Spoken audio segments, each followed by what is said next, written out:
Terry Rozier sounds ready to prove his value to the Miami Heat, which is technically great news. But it also has the chance to impede the development of more important players. During an interview on Media Day, the 31-year-old did not shy away from the struggles he's faced since coming over from Charlotte. More importantly, he vowed to be better, saying, "I'm ready for the season." On the one hand, Rozier's optimism is well-timed. The Heat must figure out how to navigate the first part of the season with Tyler Herro watching from the sidelines following left ankle surgery. His absence vaults Norman Powell to the top of the perimeter pecking order. After that, Davion Mitchell and Andrew Wiggins in distant contention for second place. And beyond that, the offensive hierarchy on the perimeter is fairly wide open, not barren, but desperate for a second reliable ball handler and shooter to emerge. Peak Rozier fits that bill. It's why the Heat gave up way too much to get him before the 2024 trade deadline.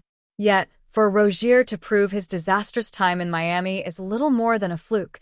It will invariably have to come at the expense of players who are more critical to the bigger picture. The Heat's rotation with a reinvigorated Terry Rozier is complicated. The Heat's roster is already stacked with guards before even factoring in a Rozier bounce-back campaign. From Powell and Mitchell, to Pelle Larsson and Kasparas Giacchionis, to Drew Smith and Rozier himself, Miami is brimming with players who fall into the guards who can't really be wings bucket. Herro's absence out of the gate will decongest some of the logjam. With the exception of Powell, nobody else needs to be guaranteed a darn thing. Head coach Erik Spoelstra is free to tinker as he sees fit. That experimentation could prove valuable once Herro is set to return, giving the Heat a better idea of who does and doesn't belong inside the core rotation. Miami is left with zero headaches if Rozier can't resemble a version of the player who was averaging over 23 points while downing ultra-difficult threes when they traded for him. It becomes a different story if he provides glimpses into what initially attracted the team to him. Larsson and Giacchionis will presumably be the first to feel the squeeze if Rozier returns closer to previous form. Mitchell's defense is too important to a backcourt that, eventually, wants to heavily feature Herro and Powell. Larsson and Giacchionis will have a tough time standing out unless they prove they're capable of defending medium to high usage wings. Miami's approach to the Rozier situation will be telltale. In some ways, the Heat's approach to Rozier will reveal the lens through which they're viewing this entire season. If they give him a higher volume role, it infers a faith in the veterans and thus a commitment to the immediate picture.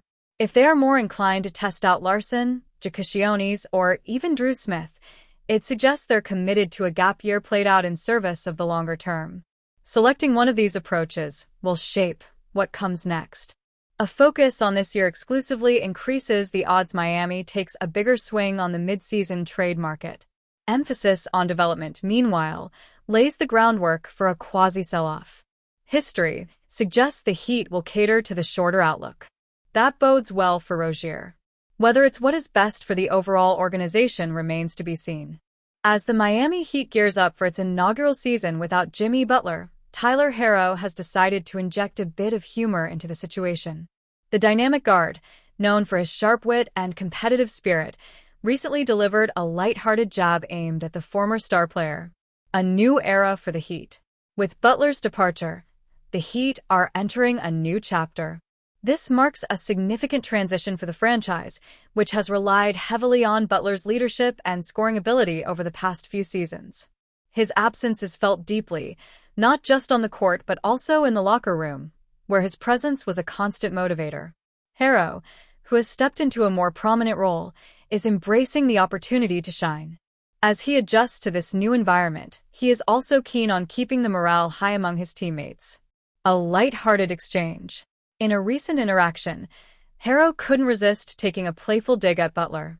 While details of the exchange remain lighthearted, it reflects the camaraderie that the team is fostering as they adapt to the changes. Herro's comments highlight the bond he had with Butler while subtly signaling that the Heat are moving forward. Looking ahead. As the Heat prepares for the upcoming season, the focus is on building a cohesive unit that can compete without their former star. Herro's playful banter is a reminder that while they are moving on, the memories and influence of Butler will remain part of the team's legacy. The Heat's fans are eager to see how this new roster will come together, and with players like Harrow stepping up, there is a palpable sense of optimism surrounding the franchise. The Miami Heat have been searching for a way to retool around Bam Adebayo and Tyler Harrow since Jimmy Butler's exit. Now comes a trade pitch that looks risky, but one that could reshape their future. In the proposal, floated by Bleacher Report's Zach Buckley, Miami would send Andrew Wiggins, Kel'el Ware, and a 2029 first-round pick, top 3 protected, to the New Orleans Pelicans. Coming back, Trey Murphy III, Jordan Hawkins, and Yves Missi. At first glance, Heat fans might shake their heads. This is the same front office that wasn't willing to move Ware in a deal for Kevin Durant. So, why would they now part with him in a package that doesn't even bring back an all-star? Still, the pitch isn't about chasing a Finnish superstar. It's about betting on Murphy's rise, and whether his two-way skill set is enough to raise Miami's long-term ceiling. Why the Heat might consider it. Start with Murphy. He's no throw-in. At 24, he averaged 21 points per game last season and continues trending upward. At 6'9" with a 7-foot wingspan, he checks every box for a modern two-way wing. Slide him between Harrow and Adebayo, and you can see why some believe he'll make his first All-Star team soon. Add in the recently acquired Norman Powell, and a starting 5 of Harrow, Powell, Murphy, Nikola Jovic, and Adebayo has balance, spacing, and switchability. For a team that just watched the Pacers win the East without a superstar, and with Tyrese Haliburton and Jason Tatum sidelined all season, Miami could convince itself this is the moment to gamble on upside. The extras matter too. Hawkins brings shooting in the Duncan Robinson role. Missi adds rim protection. Miami would not lose its defensive edge by trading Ware. Instead, the rotation might actually look deeper. Why the Pelicans could say yes. For New Orleans, this is about flexibility. Where is the prize? A 7-footer with shot-blocking instincts and the potential to stretch the floor, he could pair with Zion Williamson to solve long-term front-court spacing issues. The 2029 first-rounder is another chip, a future asset that could be flipped. And then there's Wiggins. At 29, he isn't the centerpiece, but he's a proven two-way player who helped Golden State win a championship. He fits a rotation if the Pelicans stay competitive. If they pivot, he's movable. That versatility carries value. The Trey Murphy question. Here's the sticking point. Murphy's stock is still climbing. His length, athleticism, and three-point shooting make him one of the league's most promising young wings. If he keeps improving, he could be viewed the way Jaylen Brown was a few years ago, a top 20 player trending even higher. That makes moving him risky. The Pelicans might see Murphy as untouchable. With Zion finally healthy, pairing those two is the kind of 1-2 punch most front offices dream of. Breaking that up isn't something New Orleans would do lightly. What's next for Heat and Pelicans? For the Heat, this is the type of scenario that tests patience. Do they hold on to their best young piece in Ware and keep waiting for a star trade, or do they bet on Murphy turning into that star himself? Miami has lived in the middle ground for years. Good enough to compete, not good enough to dominate. A deal like this could push them firmly in one direction. For the Pelicans, the question is about timeline. With Zion healthy, the window to win is now.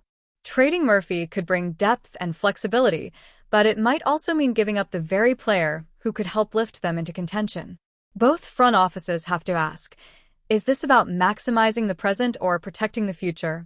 The answer to that question may decide whether an idea like this ever leaves the page.